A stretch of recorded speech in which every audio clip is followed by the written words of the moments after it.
And now, movie review with random stupidity. And Gold Pig. Now, I know in the past I have talked about 3 movies that are dog shit, but for a change, one, we're not talking about a movie, we're talking about an episode of something that doesn't suck, and I've brought Zach here, Gold Pigman, for Hello. this. Hi. So as you could probably tell by the thumbnail, we are talking about Mysteries Incorporated Episode 1. Now you may be asking yourself, what's that? Well, why don't you go ahead and tell them? Okay, so as we said, not technically a movie, but it's like an hour-long episode, so It's short film length, so... It kind of qualifies. Yeah, I mean, it's pretty lengthy, and it's very good. But unlike everything else that they've reviewed for this series, this doesn't eat a giant pile of dog shit. Yeah. So this is actually a really good thing, which is why the title says, but you should, because you should watch it. Yeah. So if anyone, think back to when you were, I don't know, a child, you were, maybe you had to go to school, and while eating breakfast, a cartoon came on, or maybe it was Saturday morning, Those nice Saturday morning cartoons, I surely remember that. And you turn on the TV, and there's this wonderful thing called Scooby-Doo. It's about this group of teenagers and their talking dog, which I feel like we should point out no one fucking points out. And Yeah. they would solve crimes and people dressed as monsters. Yeah. For those of you who somehow don't know what Scooby-Doo is. That's basically uncultured assholes. It's like a gang of like detective, freshly graduated teenagers who started patrolling the United States, I guess. I mean, yeah, they've been to different states, and I mean, if you're also going off of some of the Scooby-Doo movies, they go to fucking Scotland, Loch Ness Monster, go to the fucking Himalayas for the Abominable Snowman. They've been everywhere. So yeah, they travel the world to, and they have a strange knack for finding people using urban legends and monsters as cover-ups for crime, whether it be smuggling shit, trying to rob people out of their inheritance money, trying to like just steal anything, Just bad dudes doing bad shit. I don't know if there's been a flat-out murder, but I don't think they've gone that far. But this new show might change that, because this is aimed more for young adults, early teens. Mystery Incorporated is a fan-made Scooby-Doo live-action show. It is a fan-made Scooby-Doo live-action show, and every episode is like short film length. That's around an hour, and they put a ton of money into making it look really good. And we already, just by the first episode alone, we won't go too spoilery, but they know their Scooby-Doo knowledge, which is us two, which are big Scooby-Doo nerds, is very cool to see. Yeah. I'm not quite as gifted in the Scooby-Doo knowledge as your lovely host here, but I happen to know about Scooby-Doo. For some reason as a child I never wanted to get into it, but after seeing what it was like, I was like, alright, this is cool. I mean, fun fact, I just want to say a little behind the scenes thing for all you watching. Oftentimes when we're hanging out, we will go back and watch the classic Scooby-Doo episodes and just have a great time watching them. Yeah, usually it's late at night when we're like really tired trying to just go to sleep, and for some reason we both just devolve into crackhead god-level Shaggy. Yeah, the Shaggy memes. So yeah, we're trying not to be too spoilery, but we're gonna still like... The first episode is on YouTube for free, so by God, go check it out. And you don't have to, because it's like one of those things where like they need support from their fans to make the next episodes. I'm probably gonna donate money, because the link to their donation page I'm going to put in the description, as well as the link to the first episode. It's on free for YouTube. Go check it out. And in their own, like, if you have a spare dollar, considering it, because in their literal words, quote, word for word, if every subscriber donated $1, the next episode would already be funded. And it's for a very good cause. Like, I usually don't, like, donate too much stuff. I'm not trying to sound like an asshole or anything. It's just, like, not something I do. I mean, but I got a job recently, so I have the money to do that. And my God, like, I'd love to see them expand upon this, because this has huge potential. Yes, so if anyone's seen the trailer, they might know that Miner 49er is the guy who's The main monster in episode 1. Yeah, you know, it was in the trailer, so it's cool to talk about it. Like, it's not spoilery. Along with that, it's something that was in the trailer, so I could talk about, is the amazing fact that they have brought the Hex Girls into this. Veterans of Scooby-Doo will know that the Hex Girls are a 3-woman band that are mostly in the Scooby-Doo movies, but have appeared in a few episodes. A band that held a very good place in my heart, so it was very cool to see. And the actresses that they brought on to play those characters look and sound a lot like them. Yeah. Which is very cool to see. And it seems that they're going to have a big relevance in the plot. We won't go too much into detail, but, like, definitely check that out. Yeah, so we're going to kind of go over the general basis of every character, because nothing we're going to say is that spoilery and or is something you find out just by watching, like, the first 5 minutes of the episode. Yeah. So, well, I will put a spoiler warning here if you want to go into this completely blind. Again, episode is linked in the description. Definitely check it out. It'll only take you an hour. Yeah. And it's not even that, but it is absolutely worth your time if you enjoy Scooby-Doo. So, to begin summarizing how every character has been adapted, Fred is a member of the baseball team, I believe. Yes, it is the baseball team. And the entire show is kind of driven by his issue, which is, and before we delve more into each character, we've noticed that each one tends to have a bit of an issue regarding their parents. Yeah. Kind of like the kids in It. Pretty much. I've seen comments, people compare it to It, they compare it to Riverdale, which, yeah, pretty much. It's also, just one more thing I want to say is, it's a high quality, like, produced show. Yeah. Yeah, so Fred is a member of the baseball team, and his like parent issue, which is not a spoiler because it kicks off the entire plot. Exactly. It's what kicks off the plot.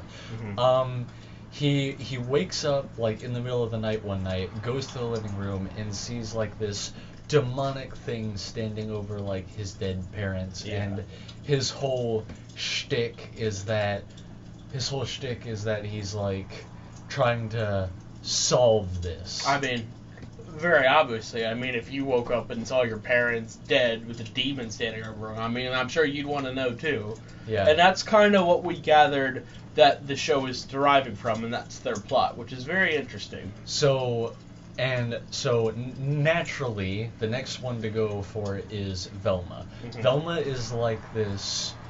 Well, you know, she's the nerd. She knows a lot. She cares a lot about school, different subjects. Her mom owns a bookstore. And,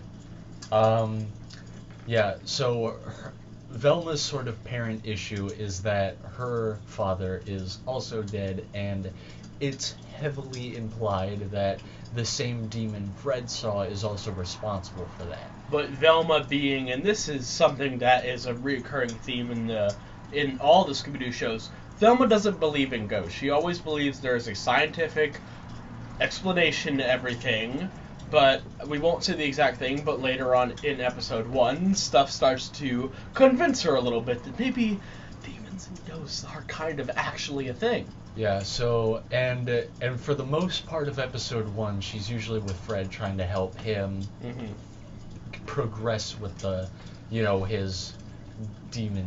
And trying to figure out more Yeah. of like who They this demon is. They that kills connect. parents. They start connecting on a personal level because both lost at least one parent. So. Which is, I do think is an interesting thing to see, because like in the show it's usually always like Daphne and Fred. Like we never really just get Yeah. Velma and Fred. So it's a nice change up immediately. Since we're on the topic of Daphne, let's cover her next. Mhm. So Daphne is like Daphne is portrayed as the spoiled high class girl, Mhm. the one who's rich, popular, kind of like the snotty, hand up, has a gang of popular girls that always have that one hand up, all fancy, and she's a candidate for the school's homecoming queen, Yeah. and she has a rival with another girl. I mean, pretty standard high school stuff. You see that in a lot of high school movies, but like However, as the episode goes on, she starts to have doubts, and we see that she does have a good side, and Yeah. she realized some of the stuff that they're trying to do to get her to win is wrong. she starts showing more of her. She starts showing more genuinely humane emotion. Exactly, yeah. And even in her initial reaction with her mother, you can tell that she's not entirely into the whole gig. Yeah, because like And that delves into Daphne's parent issue, is that her mom seems to be very spoiled, and like she's like one of those trophy moms. yeah, wants like everything to be perfect. Yeah. Leading on to our final character, who is Human character. final human character. We have Shaggy Rogers, or shall we say Norville Rogers. Yeah, so this is kind of a thing.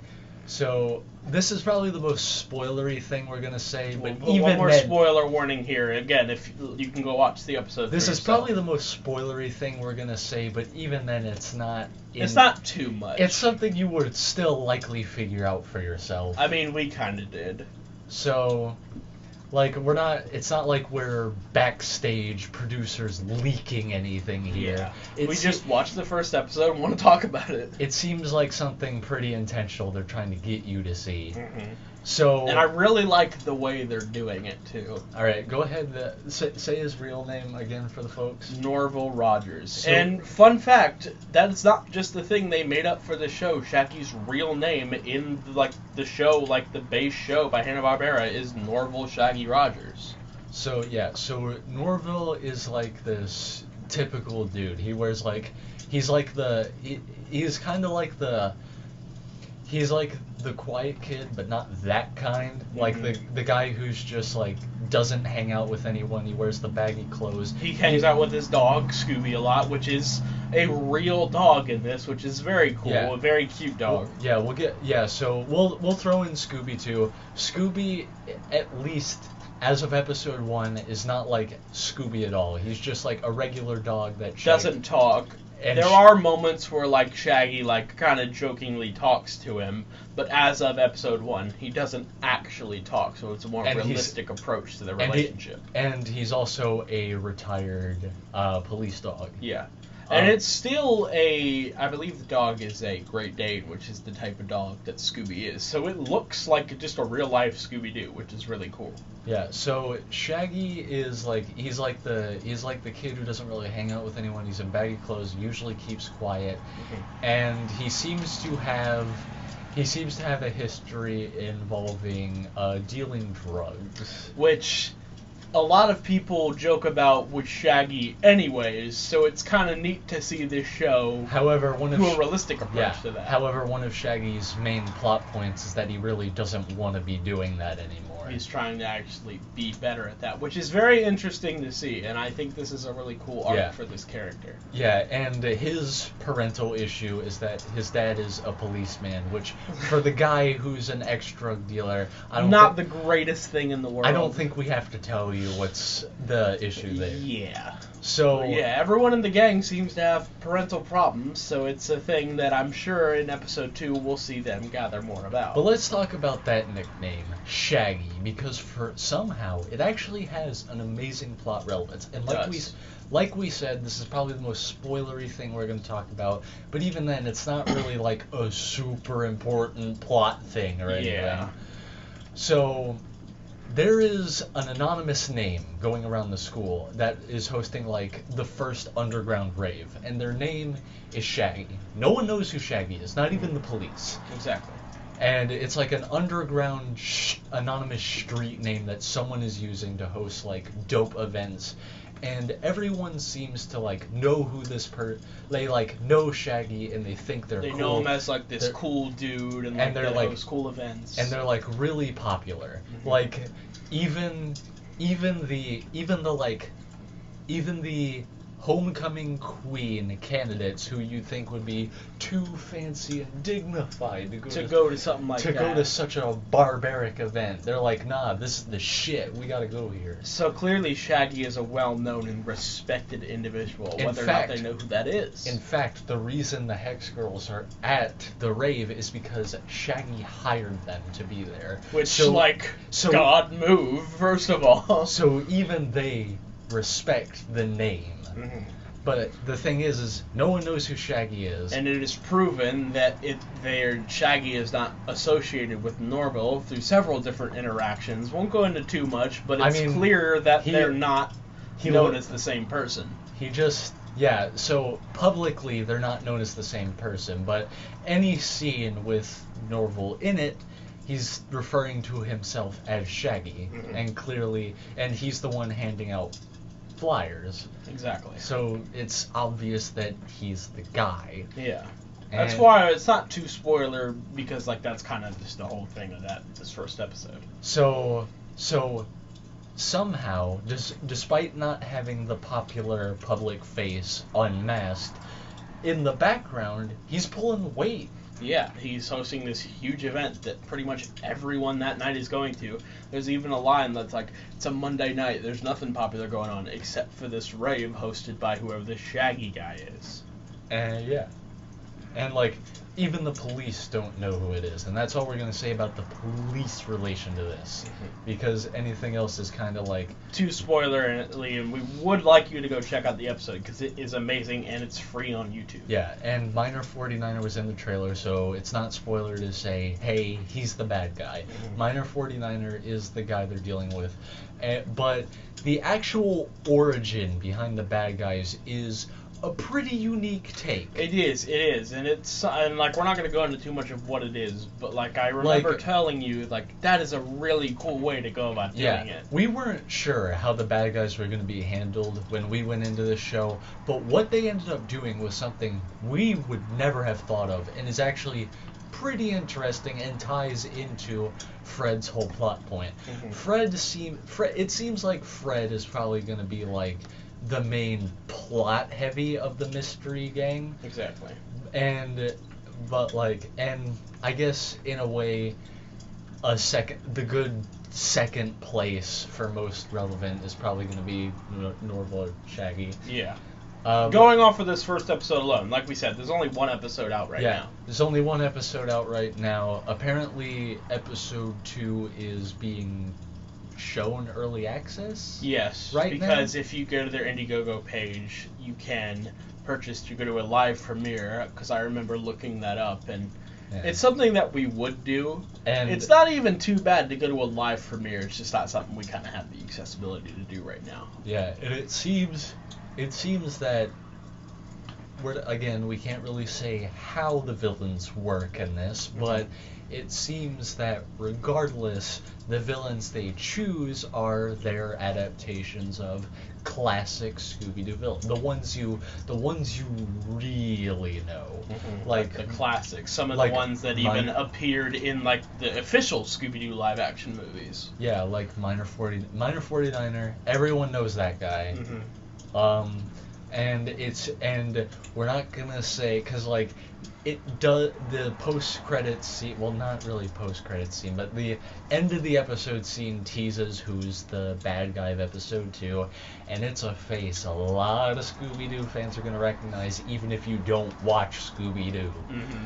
So But we're very excited for episode 2. Episode 1 was amazing. I really don't have any complaints about it because this was first announced back in early 2020. I remember I sent you the link for the first ever trailer, immediately was excited about it, and it's been, like, ever since COVID kind of died down some, This episode got released just a few days ago. We're recording this on May 3rd or 2nd, I believe. 3rd. May 3rd, and it came out on April 26th. So this is just like a few days ago. Yeah, it's been about half a week. And it's automatically started gaining popularity. I think it has As it should. I think it has like 800k views currently. Last time I checked. So Why? You know what? We're gonna do a live check. I'm pulling up the stats. But yeah, I will have it linked and like their funding page in the description because I definitely think this deserves a lot of attention because it's so well made and it's such a nice thing to be able to see, you know, Scooby-Doo like in a live action form again. Sorry if you heard that, folks. An ad. Now, the current standings are 809,000 views, along with an extra 319 on there. So they've recently just got over the 800k view mark. It was released on April 27th, so it's been like half a week, probably a little more, but roughly around that time. And 56,000 likes. And how many subscribers have they got? How many subscribers they have? They have their own channel for this. It's called Mystery Incorporated. And Mystery Incorporated currently has 101k subscribers. So definitely, like, we don't promote a lot of things, but this is something worth promoting. You should definitely go subscribe. As people that make a lot of short films, we can definitely like sit down and appreciate the work these people are putting in because, hey, we know what the creative process is like, and we gotta say it doesn't feel like it's something that's cheaply made either. This has a good budget. It looks like it's a professionally made show, which it is. It looks very well, and it's crazy to think that it's on YouTube. Yeah, they said the first episode costed them around like 20,000, I believe they said. Yeah, it was around that. So, and they compared it to the first episode of Riverdale, which was like $1 million in like costings per episode. And I can confidently say, as someone who has seen Riverdale a little bit, the quality is up there for this, and it's insane what you can accomplish with like the willpower, the motivation that these guys have. So basically what we're saying is, please, if you like Scooby-Doo, you're gonna love this. Exactly. And you should absolutely check them out. And if you have just like, I don't know, a spare dollar in the back pocket from like, I don't know, maybe you got a discount on your fast food meal recently, if you just have a spare dollar, consider if you can just giving them that $1 to help them, because that'll push the ability to release more episodes sooner. And we heard that they have a full like 12 episode story already in mind. And that's season 1. They said it was season 1 that had a 12 story arc, which means there's possibly going to be even more. Exactly. And like, I've read comments on this video, everyone is loving it. And even, fun fact, I do believe that the original actor for Shaggy in the live action movies had made a comment that he liked this. Yeah, the actor of the actual live action like Scooby-Doo movies, you know, the ones where like the second one was about the monsters coming to life, and like the suits became like real monsters because of... If you enjoyed that, then you're definitely going to enjoy this. Yeah, so the actor for Shaggy for those movies apparently saw it and liked it, so even people that have worked with official Scooby-Doo content are saying, yo, this is really cool. And I think Hanna-Barbera Studios, they would be extremely proud to see this. Yes. So... And one more thing, I did say this a few times, but it is more aimed for, like, a more adult audience, so, like, younger kids just... They could watch it, but it's, like, more for adults, so it has more of a PG-13 type rating. They could watch it. There's, like... things about drug dealing, but like, you know, you could tell there's some minor language, but it's nothing too bad. I'd say it's a PG-13 type of show. Even if your kid ends up watching it, like, you know, clearly the people they're supposed to be looking up to, like Shaggy, he's like, he doesn't want to be in the drug business anymore, which should give an impression on your kid that it's not a good scene. So if you're worried about like, oh, my kid is gonna see this and do drugs, don't worry, they're actively discouraging doing that. Now, And if you're somehow at all worried that like there's some influence behind all the praise we're giving it, no, there's no. We've made no contact with the studio. They haven't made contact with us. No, There's not no at any all. sort of. I doubt they even know we exist. We just watched the episode and wanted to give our full and honest opinions of what we thought of the first episode. Yeah, there's no like background influence. Neither one of us hit up the other. There's no like money being slipped to say some good things. No, this is genuinely just a really, really good short film that we as fellow short film creators can very much appreciate. And we just wanted to like bring light to, because I feel like this deserves way more views than it Yeah, has right now. and we just wanted to make this because we really enjoyed it, and two, if somehow you haven't heard of it yet, we want you to know, because if you like Scooby-Doo at all, you would absolutely love this, because It's chock full of Easter eggs to like Scooby-Doo stuff. Yeah. It's very faithful to who the characters are and Yeah. bringing them into a more realistic tone. it it's somehow both faithful and has fresh twisted versions. Like it somehow does both the classic and the new at the same time.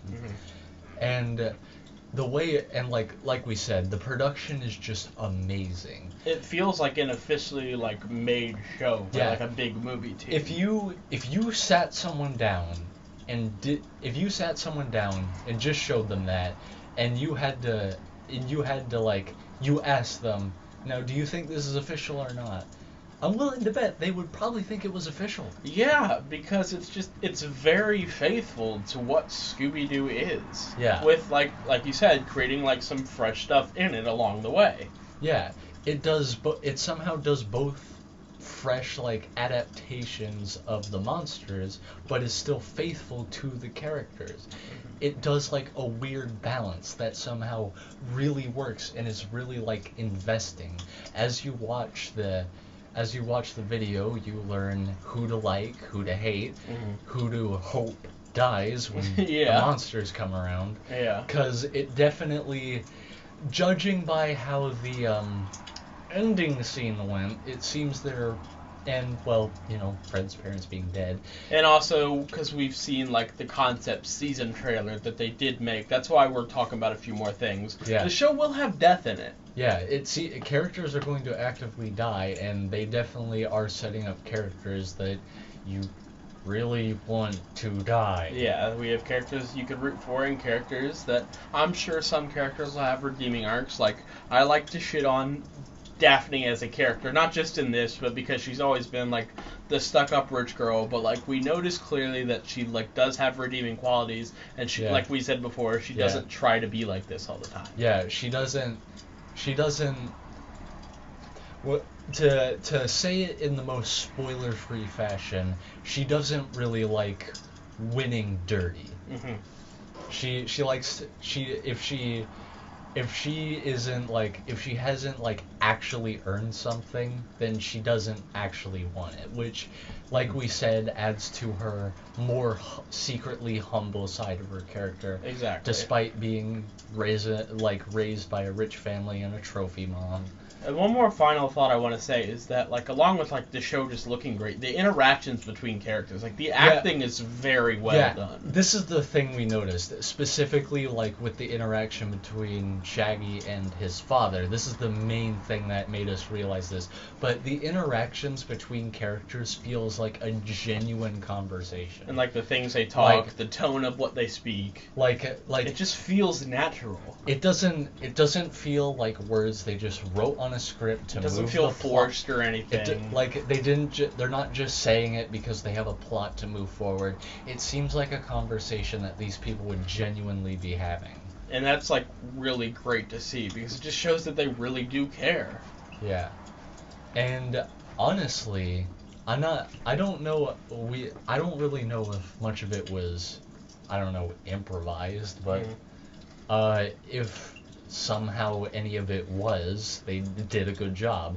And if they didn't improvise and just stuck to the script, then They they still wrote a did a killer great job. script. Exactly. They wrote it. So if there was some if there was some improv here and there, they're good at that. And if they didn't, then they just wrote a killer script. Exactly. So But, either yeah. way, they did good. Yeah. So yeah, one more closing thought. You should definitely go check it out. We enjoyed it, like we said. We Yeah. wouldn't just lie, and if we didn't enjoy it, we would say that. Yeah. No, it is genuinely really good. Anyone who knows me, I don't know how many of your viewers know me or check out my content that I do on my channel alone, but anyone who does and knows me knows that I'm not usually the type to sit down and just give this kind of praise to something. I have to be really... You're very open and honest with your opinions, so Yeah, so... that should tell you that this is good and you should check it out. The last time I openly gave something praise was Five Nights at Freddy's Security Breach. While playing it, I openly expressed that I thought the game was good, but like I still acknowledge that yes, there are some things here and there that I mean, nothing's going to be entirely perfect. Yeah. So, you know, I'm a very, like, honest person. I don't sit down and give stuff praise if I don't, like, Feel out like of it nowhere. deserves it. Like, out of nowhere, I don't do that. So, the fact that I'm sitting here right now in front of you telling you that this is good, and, like, I'm sitting, get this in your head. I'm someone who is very honest, doesn't often give something praise like this, and I'm sitting here in front of you for a video. Heck, I'm the one who pitched the idea to do this. Yeah, video. he was. I'm the one sitting down telling you this is amazing, and I'm not even that big of a Scooby-Doo fan. Yeah. I wasn't invested in Scooby-Doo as a child. I only recently got into it like this year, and I still thought this was an amazing show. And I feel like you don't even need to be like you don't need to be a diehard Scooby-Doo fan to appreciate this show just because the plot it's intriguing. Like, If you want to have- know what's going to happen next. If you have a basic understanding of the Mystery Gang, and you know a lot of Scooby-Doo villain faces, even if you aren't diehard Scooby-Doo, then you should be able to absolutely appreciate this, because I, for one, did. I mean, and me personally, like, I didn't want to be too critical. I did have high expectations for a live-action fan-made Scooby-Doo project, just because Scooby-Doo is very near and dear to my heart, being, like, into it ever since I was a very, very young kid. And it held up to every expectation I had. And it surpassed, like, this was amazing. Again, just one final thing. Just please go check it out. They did an amazing job. The story is amazing, the acting is great, the effects that they had to use are phenomenal, the show looks so high quality, just, like, literally everything about it is so good. But, yeah, that was our review of the first episode of Mysteries Incorporated, and when episode 2 comes out, I'm sure we'll do more reviews of every episode they have, because this is really fun. I like doing the movie reviews. I mean, if you guys have seen mine before, you know they're not the most coherent thoughts when I'm on my own. And like we said, we know this isn't technically a movie, but the episodes of Mystery Incorporated are going to be basically short film length. So, yeah. But, yeah, thank you guys so much for watching, and once again, go check it out. All the links are in the description, and if you haven't checked out Zach, you can check him out in the description as well. I do a lot of gaming, but recently, as of, like, I don't know, late 2021, I've also started doing a lot of voiceover videos. A lot of commentary. Yeah, a lot of commentary. Mostly FNAF stuff, so if you're into FNAF, consider checking my channel. There's a few short film related things you've done that are parts of bigger series, but yeah, go check him out. He's my best friend. We film all kinds of content together. Yeah, and like I said, even if you don't know me and you don't necessarily want to check out my channel, that's cool.